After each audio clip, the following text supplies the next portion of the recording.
Good day. I would like to welcome everyone to the Right to Believe Speaker Series. I am your host, Howard Self, President of Right to Believe. Right to Believe is a not-for-profit organization based in the United States. Our mission is to uphold the fundamental rights of religious freedom for all. We represent tens of thousands of individuals and organizations who are fighting to protect the right to believe in one's religion without undue governmental interference.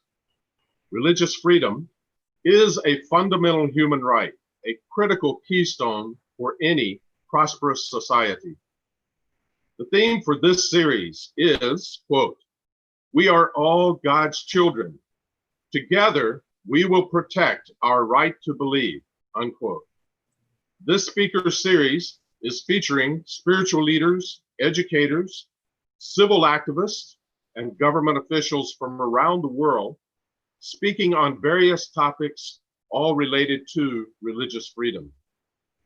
Today, I am joined with my good friends, Dr. Michael Zablan from the Philippines and Dr. Kishore Rabchandari from Nepal, who will serve as commentators.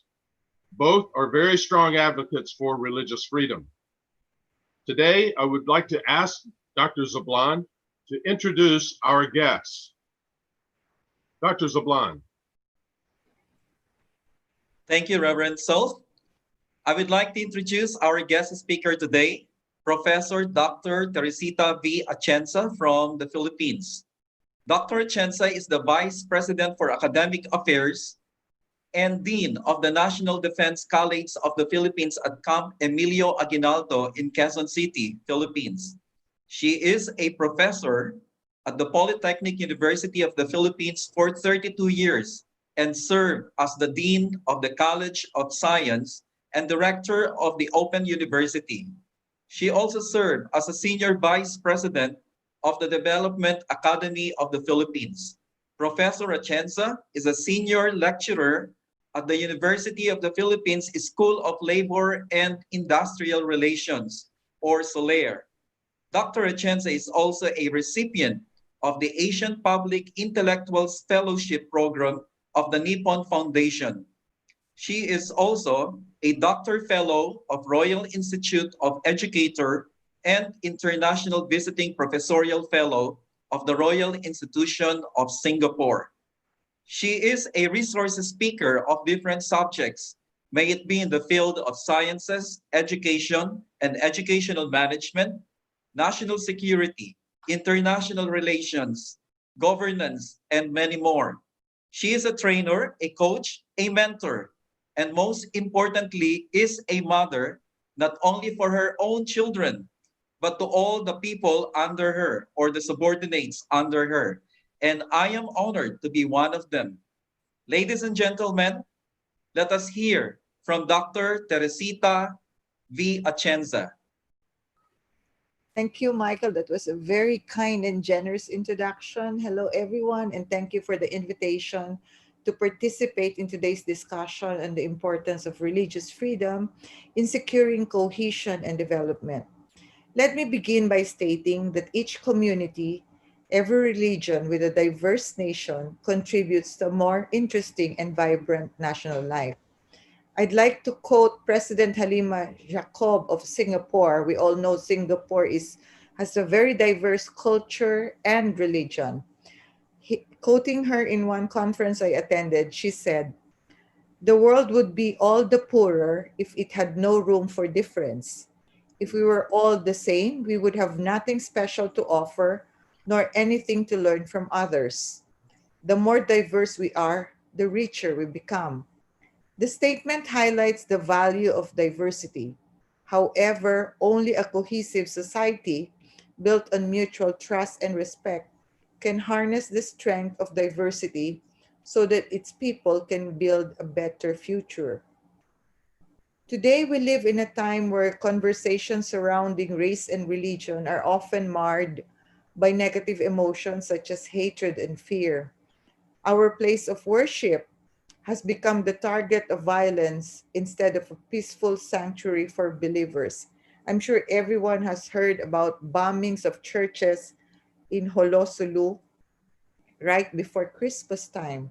Yes. In many places, religious prejudice and government restrictions have risen as a response to violent extremism, only to further drive violence and instability. In disparate countries, the religious dimensions of conflict can be both symptoms and drivers of violence. So, understanding and addressing the right of each one to their religious belief is critical.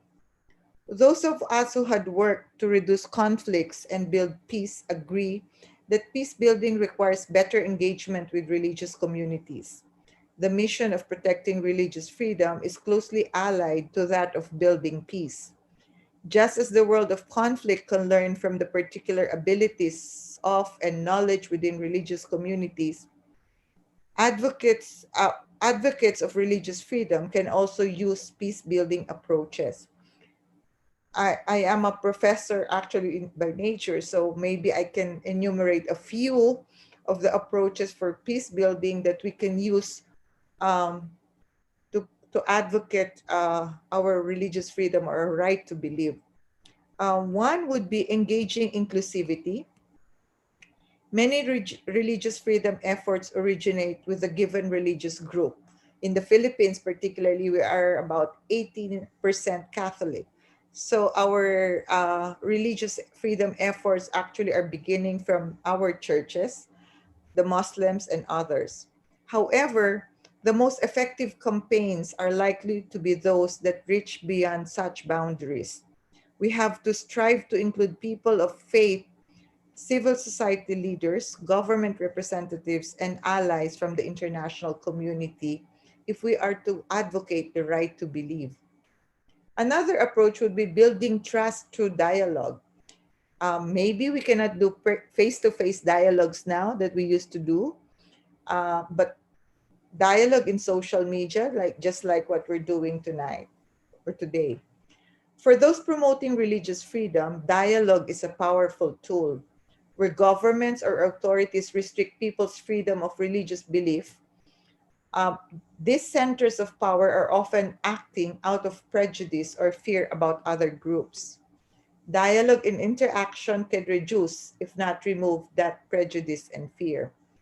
It can help foster familiarity and friendships, including informal interaction that can go a long way to improve relations among diverse groups.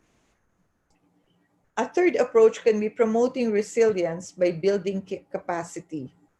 If we want to promote right to believe, we should also be promoting our resilience, our ability to adapt, and we can only do that also by building the capacity of everyone. Leaders and activists in religious communities, including minority communities, can be trained for skills in conflict resolution, particularly mediation and negotiation, which can be used to prevent or end religious persecution. Resilient, inclusive societies in which equal rights of all people are recognized, regardless of religious belief, can be promoted from top down or bottom up through nonviolent grassroots campaign. Lastly, when we are doing all of this, we can share monitoring tools from peace building, meaning to say our activities must be monitored, and peace building has established these tools already. The peace building field has designed early warning systems to signal the rising danger of violence in any community. This can also be used to watch for religious freedom violation, to more quickly recognize violations of religion or belief, and to respond collectively to threats against any member of religious and traditional communities. This is especially important where efforts to prevent violent extremism can result in restrictions to religious practice. Social cohesion and development has to be buttressed by a shared conception of the common good and a felt reality of collective belonging. We have to bring people together on interreligious endeavors and combat the threat to interfaith harmony through mutual respect and trust. Without this, Different community groups can instead become pressure groups representing sectional or sectoral interests. Upholding the common good means holding our differences not in opposition to one another, but bringing our difference together to build a future that we all share. A nation cannot prosper if its people are divided. A society cannot be proud if its people distrust each other. Dr. Atienza, thank you so much for your clear insight in how to develop religious freedom and even enumerating for us. Uh, thank you for that profound message. Uh, Frankly, Dr. Atienza, I'm amazed when I look at all the work that you're doing, the different things you have done, the things you're doing now. It's just quite amazing. You work as the Vice President for Academic Affairs and Dean of the National Defense College of the Philippines. That school must play a very critical role for the security of your nation. Could you share a bit with us about the different kinds of threats to peace that your college has to consider in your training of the students? Both internal threats and external threats would be of interest to us. Yeah. Right now, the external threats that we have identified would be the reemergence of Russia, of course, and then the emerging power that is China, Yes. especially because of our being an archipelago and our geographical location. Yes. Uh, in a study conducted by one of our students, it is very clear why we have to maintain our independence so that there's somehow a balance of power in the region. Yes. We're grateful to allies and like the United States. We're grateful also to allies like Korea and Japan that has ensured that our democratic areas are protected as well. But we are also friendly with China. Remember, the position of our president is that we are friends to all and enemy to none. Yes, that's good as long as you can get away with it. Yeah. So we're friends to all and enemy of none. But while we're saying that, we have also the necessary preparations in the event that there's a falling out, Yes. uh, for internal threats, and I think for internal threats for a long time now, our internal threats would be the communism. It's 52 years of the Communist Party of the Philippines. So the Our party is quite strong still in the. Not really that strong. Certain areas in the country would still have communist parties, Mhm. but they would say it's roughly less than 2,000 Mhm. guerrillas, communists in the countryside. Mhm. And this has actually hampered development in the country Yes. because we believe that alongside, if we maintain a secure places, peaceful places, development will ensue. If we ensure that our countryside are developed also, then we can, it's inter alia that if a place is developed, it's easier to secure it and it's easier to maintain peace in the area. Mhm. So for the longest time, it's been communism, human trafficking. That's part of our border problems. Um, in the current administration's focus is on drug trafficking and the drug menace in the country until coronavirus came. Yeah. Now we see the pandemic as both an internal and an external threat, Yes. where the pandemic has brought us to it can lead to political instability. It has been we're now watching out for civil unrest. Mhm. That's why we took care of our community that while they are not working, or those who have been displaced from work because of uh, the the community quarantine that's being implemented in the country, that they're being provided with the basic necessities to survive, so that we ensure peace and security Yeah. in the. So that's it. Well, thank you. I wasn't aware until that moment that the communists were still such a problem in the countryside. That's Yeah, very important because it's very difficult to develop if you don't have a peaceful situation. yeah, yeah. It is still. And in general, the military or the defense really seems in every country really needs the cooperation and participation of its people, of society, um, in supporting their work. Could you share yourself about the importance of the civil society, particularly the importance of the role that faith communities play in promoting peace in the Philippines? Um, I'll share a personal experience when there was the Marawi outbreak.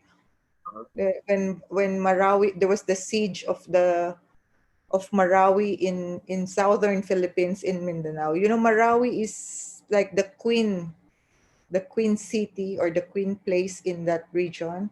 mhm, Uh, Majority of the people there are Muslims. I see.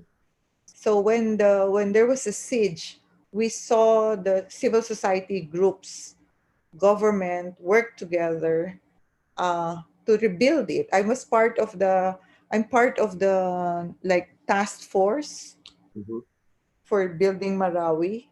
Our role there was to document what happened, to document rehabilitation efforts, and we saw that we had to work alongside the religious traditions of the Muslims. mhm. I'm Catholic, Yes. and it was my The first. great majority of your country is Catholic, right? Yeah, I'm Catholic. I was born and raised in a Catholic family, and I'm educated in Catholic schools Yes. all the way to higher education. It was Catholic education. Mhm, And so we had to go to Marawi, work with teachers and with different religions, and we just had to honor their practices. I see. Uh, so we saw firsthand how well, it was important for the military to come in, even in disasters. It was really the military would come in to put in discipline and order. Mhm, But after that, we saw how the whole of nation approach must be applied. The different departments or the different ministries of our government working hand in hand with civil organizations, working hand in hand with various religious organizations. The first country that donated to the Philippines during this Marawi siege mhm. was Taiwan through the Oh, uh, to good. the Buddhist church. Oh, They donated like 53,000 tons of rice. wow. They were also the first to donate shelters. Oh, And it was really learning for us Catholics working there, working with them. When we were planning for the shelters, temporary shelters that's going to be built there, we realized they cannot be shelters that's on the ground. It has to be elevated mhm, because of the Muslim tradition of mhm. a prayer hall. And so even our engineers had to think of how would they be able to practice their religion when we relocate them to shelters. Yes.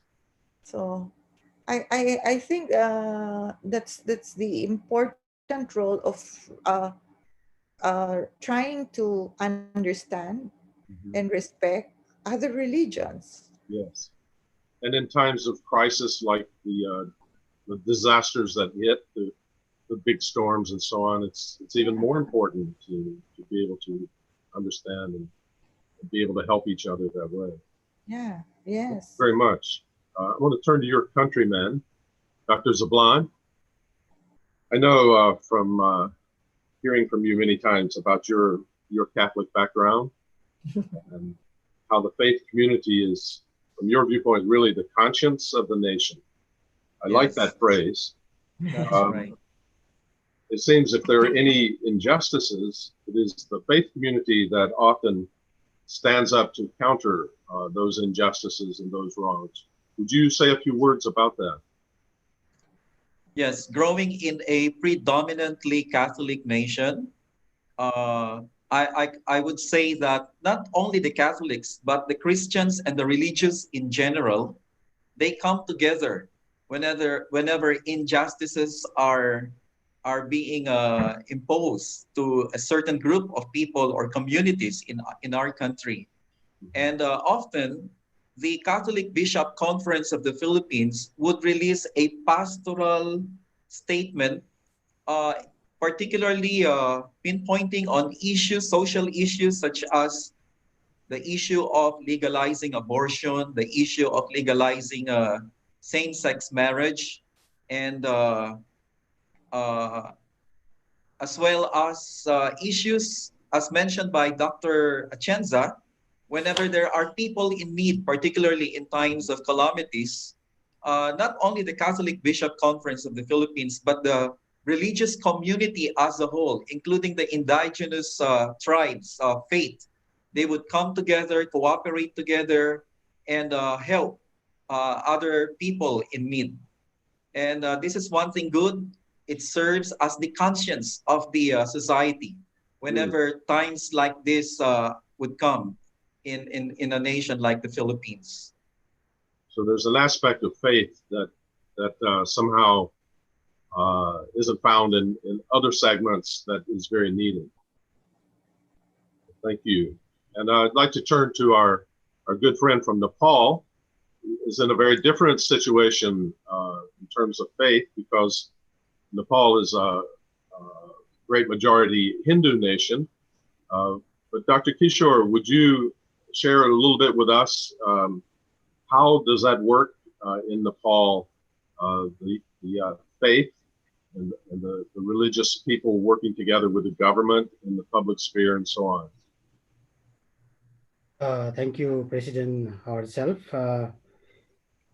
When I see the people of Nepal, by nature and by culture, definitely we protect the right to believe, and we can adjust with people of any faith. But when we see these different religious institutions, they are not so much working for the increase in the spiritual consciousness of people. There is much confined to the rituals. That's why when in the morning we pray and then we go to the temple, and then our religious activity for the day is finished, and we do our own. That's one reason that people are more inclined to the liberal humanism or humanism without God. I see. This type of tendency I see very much accumulating for several years, and there has not been much attempt to solve these problems. That's why not only government but also all the religious institutions, including civil society and some spiritual movements, should be very active at this time to promote the spiritual consciousness among the people. Well, that's very interesting to see the contrast between the countries and cultures. I'd like to turn to something that's very close to us in Right to Believe. Actually, Right to Believe as an organization began this year out of concern about a threat to religious freedom here in the United States. As you know, in the United States, the right to religious freedom and expression is protected by the Constitution, specifically through the First Amendment. The government, in any form, whether legislative or presidential or judiciary, uh, is prohibited by the Constitution from interfering in religious affairs. And if a dispute comes up between or within a religion, that dispute is not something that can be settled by a court, according to the First Amendment. However, recently, this has begun being eroded. This protection of religious freedom has been eroded by a variety of court decisions, and in particular, one in the Washington, D.C. court system that severely has intervened in religious matters, is a court case within the unification movement that was founded by Reverend Dr. Sun Myung Moon.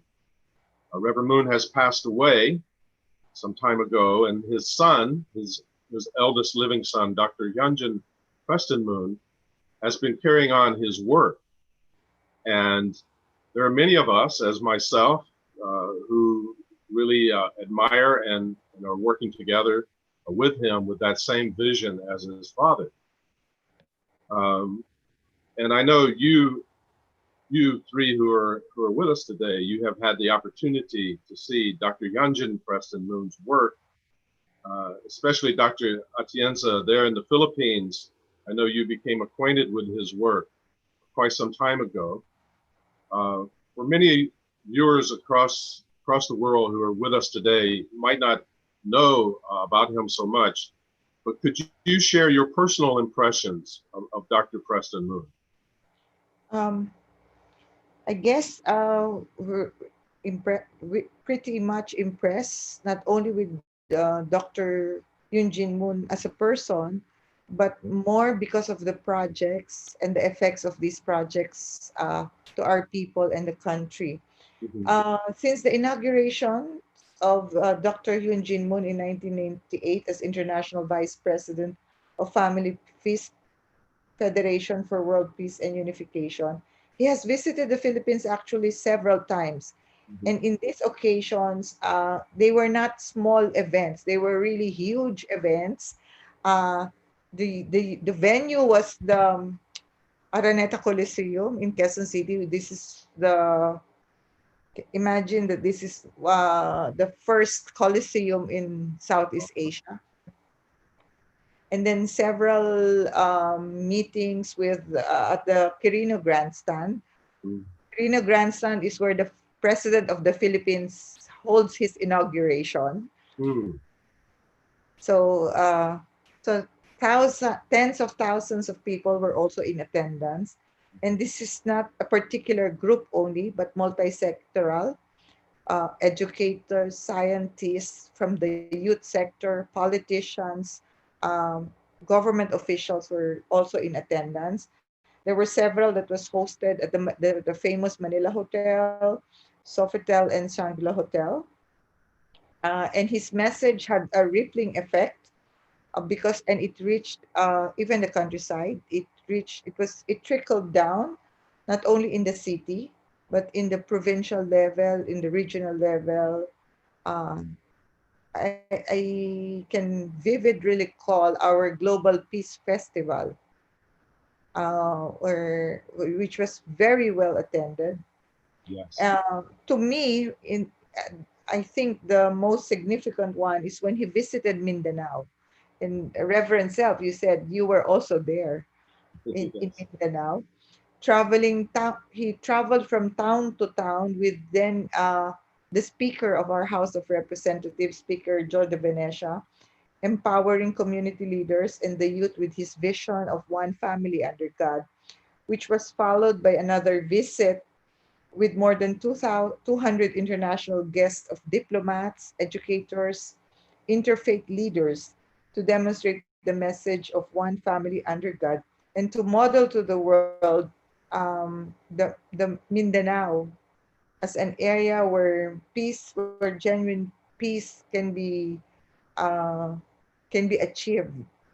through dialogue, through interfaith activities, and through his he had the Peace Village program through the Department of Education. He also did in Mindanao. He did the Harvest of Hope, which empowered actually local farmers. Mindanao is known as the promised land. It's a promised land in the Philippines. The land is very fertile, Which, very rich. So, and Dr. Moon helped our farmers through the Harvest of Hope. For our youth, so instead of, he had this bola, hindi bala. Bola is the native for the Filipino term for ball, basketball. And you know, yeah. basketball is very famous in the Philippines. And Oh, bala means bullet. So his project was title was Bola Hindi Bala, like it's a sports program mm, that he distributed basketballs to the youth so that and not so that they will not be invited to violence. I Okay, see. so it was a sports program. It brought not only the youth but the different tribes. There are several tribes in Mindanao to play, and not only to play among the various tribes, but to play with the soldiers as well. Mhm. So it's the rebels and the soldiers playing, and Oh, all so through equipments and activities that is sponsored by Reverend Moon. basketball Um, for peace.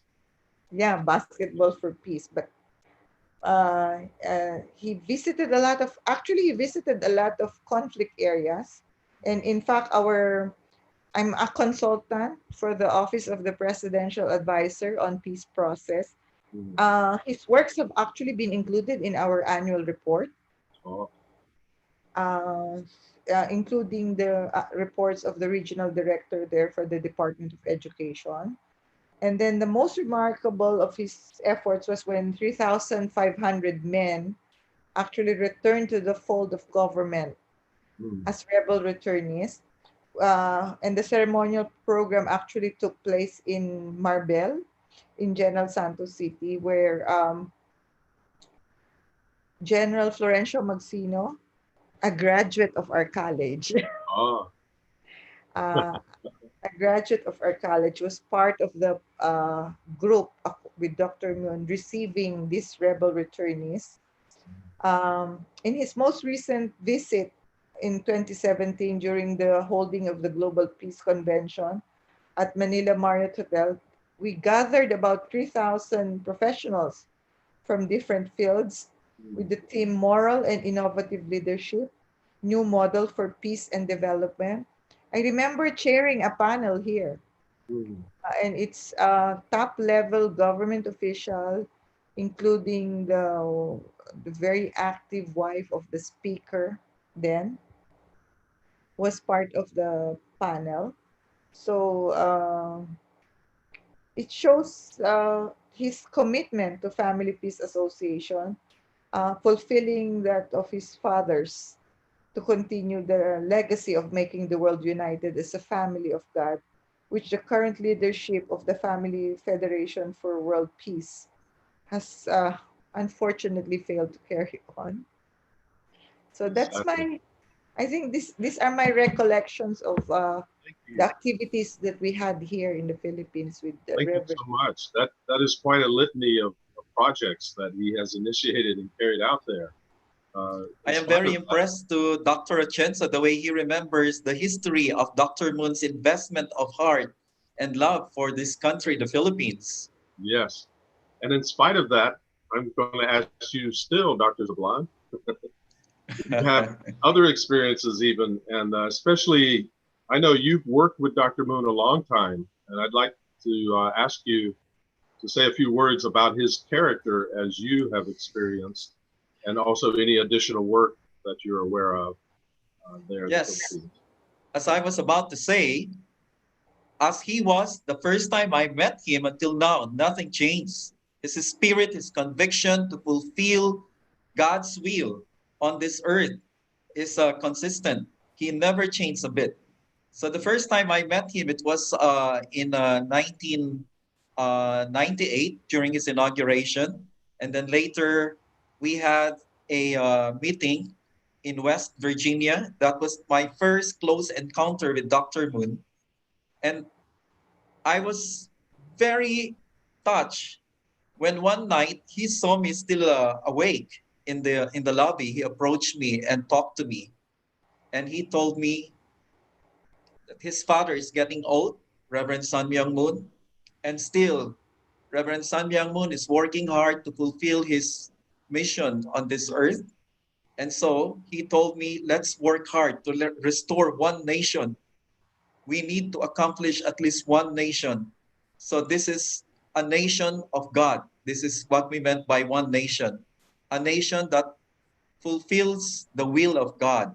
So I was very touched, and with his commitment, he never changed from the time until now. Whenever I see him, that spirit, that commitment has never changed, and he has that burning heart, that burning desire to truly restore this world and return it back to God.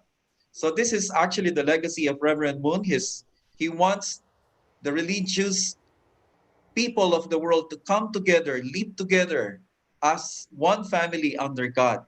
And that is why that motto of Dr. Yeonjun Moon became his banner in the earlies of his leadership across the world, particularly in the global peace festivals and the global peace conventions which were held.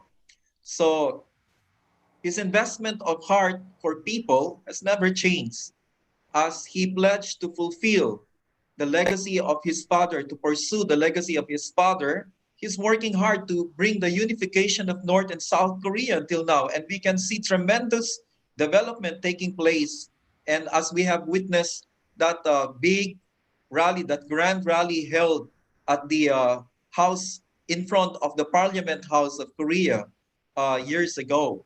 And until now, he has been making efforts by writing books such as The Korean Dream in order to bring the message of peaceful reunification in the Korean Peninsula. So I am very, very grateful that I look up to him not only as my elder brother, as an elder brother, but I really look up to him as a model in bringing glory and honor to God, and at the same time fulfilling the legacy of his parents, particularly with the Reverend Sun Myung Moon. Thank you, Dr. Sablan, for those words. And there was one project that I had the good fortune to take part in. There was the distribution of the solar lamps. In the some villages have no electricity, and these solar lamps really changed the situation for many families. And I was so happy to be part of that. And I was just a small part there one day helping do it, but I understand thousands of such lights went out throughout the country, and even larger ones in the villages that light the pathways in the town, so people could be safer at night. And it was quite moving, and it was a wonderful chance to learn about the Filipino people, how completely wonderful they are. And now there was one project that will always stick in my mind and heart. Thank you, Dr. Zavlan. And Dr. Kishore, you're a long way off in Nepal, but I think Dr. Preston Moon has had some influence there for you and in the region as well. Could you share a little bit about the kind of work that you have experienced, your reflection of him?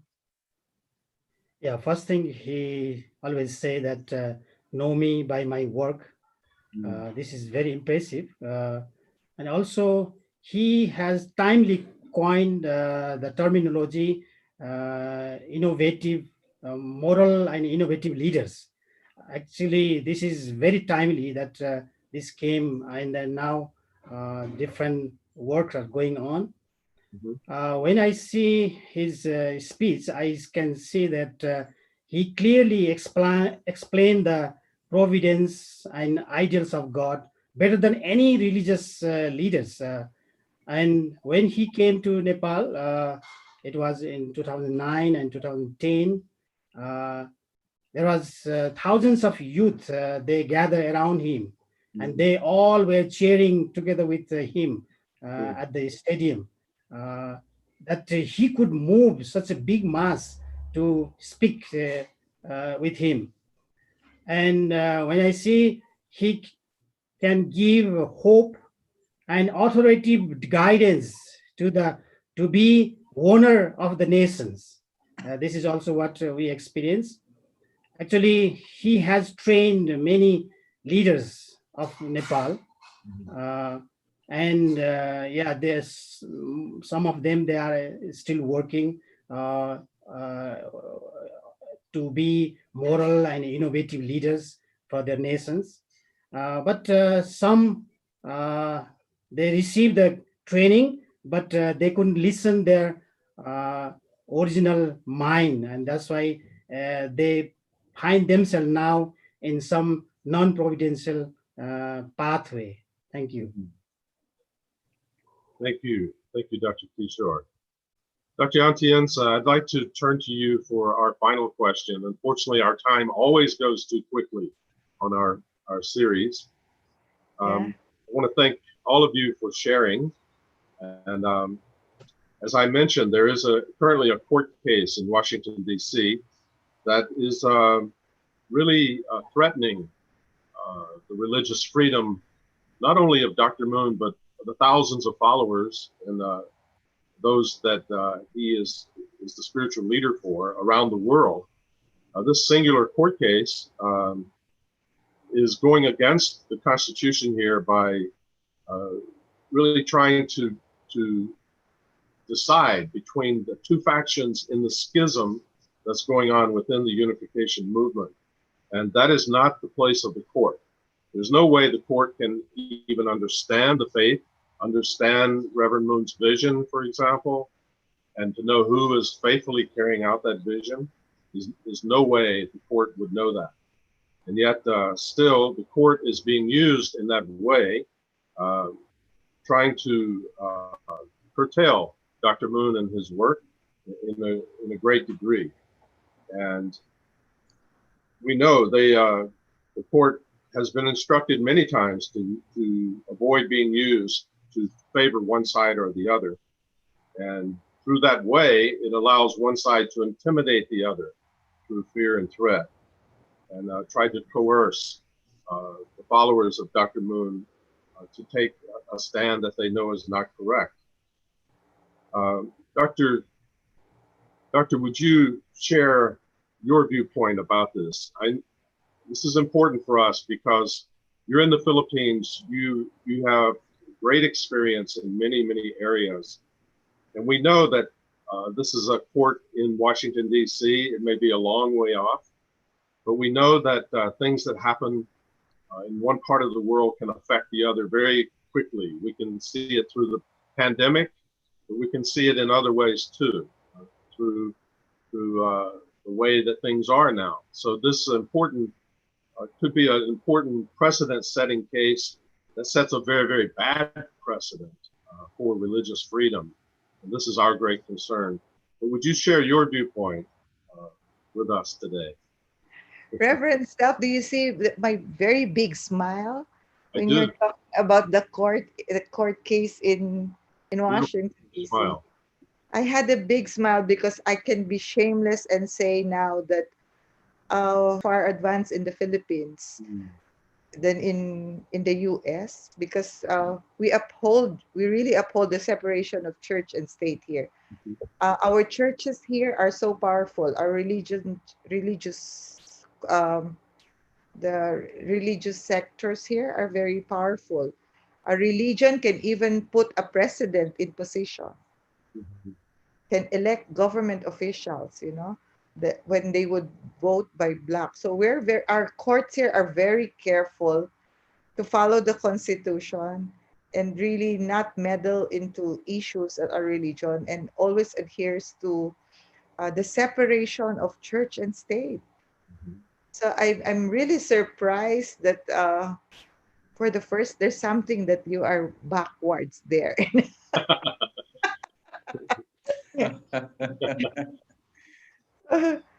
Well, That's it's probably not the only area, but this yeah, is there's another one. There's another area where we are more advanced than the US. Mhm. You're not ready for a female president. Had several, we have had, I'm a women's inclusivity advocate. So, the Philippines had had several female presidents already. Yes. I remember in a discussion with fellow public intellectuals in Asia, we said that during that time, Senator Obama was being groomed to be president, to be a candidate. And in our discussions, we said maybe America is ready for a black president, but it is not ready for a female president. Hmm. There's So always, it the takes a famous, while to have the first one, right? yeah. Takes a while to have a first one, but also maybe I'm just surprised really that your courts are well meddling into religious issues, because in the Philippines that's a no. When Yes. there's in cases like that, people will just go to the streets. It has traditionally been that way in America, as you know. The right, religious freedom is so powerful a base for every other right that we have that it was the very first amendment to the Constitution. So traditionally, that's the way it's been. However, even with Dr.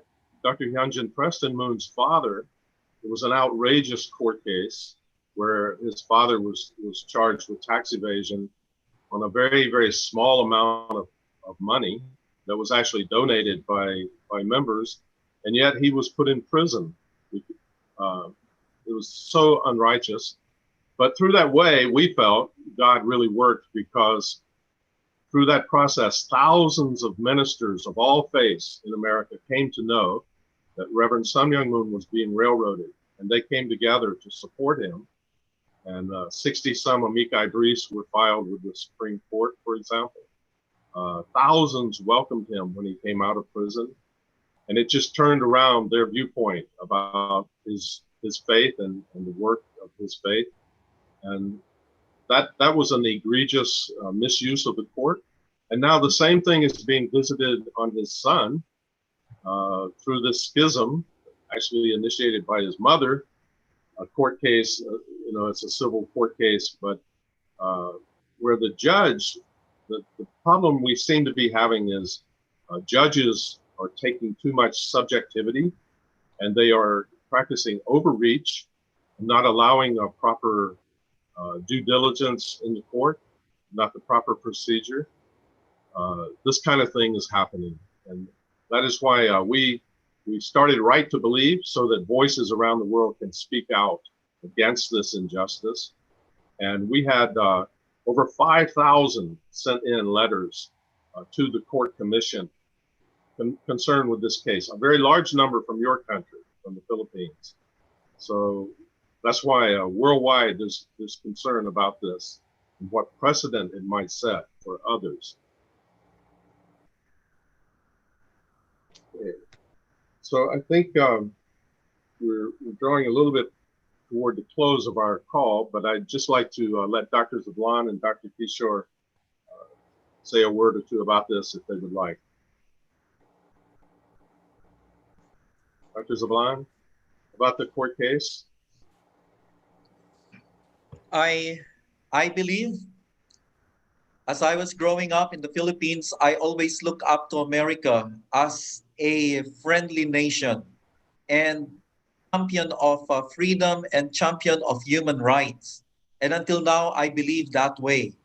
That is why I believe this case in America, eventually it will be dismissed by the DC court, because after all, they will realize that this is a religious case. And I believe America will not allow itself to become an instrument of religious intolerance and religious discrimination. I believe to that.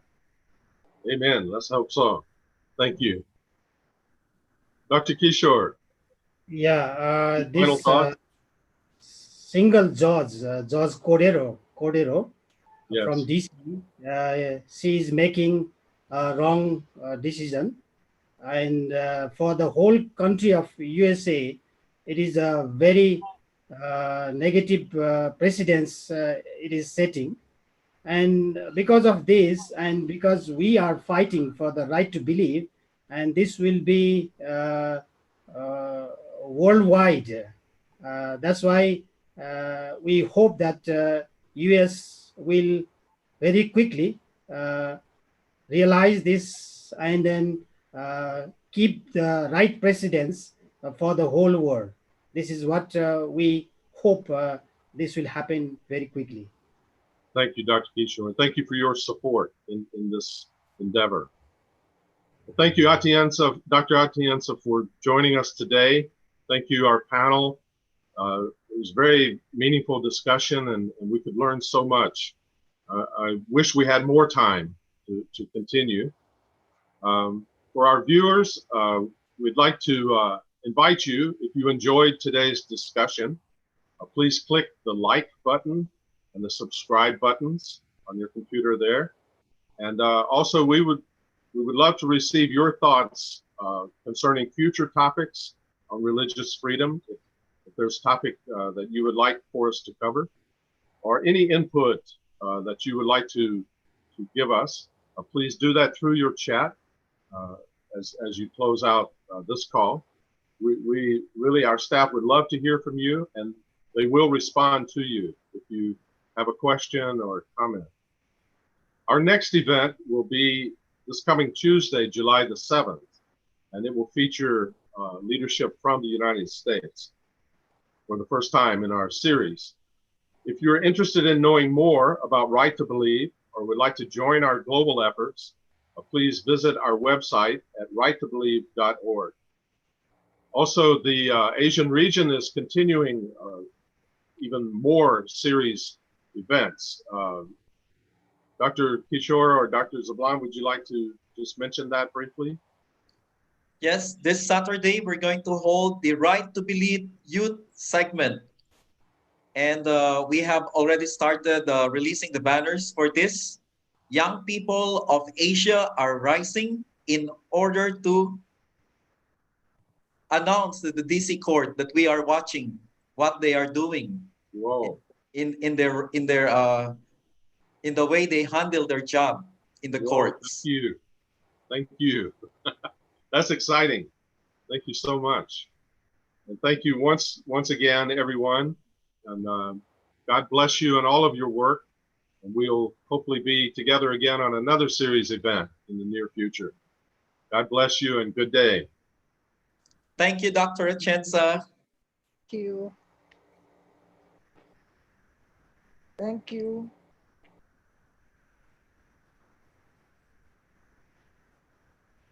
So, is Kenchu still controlling us?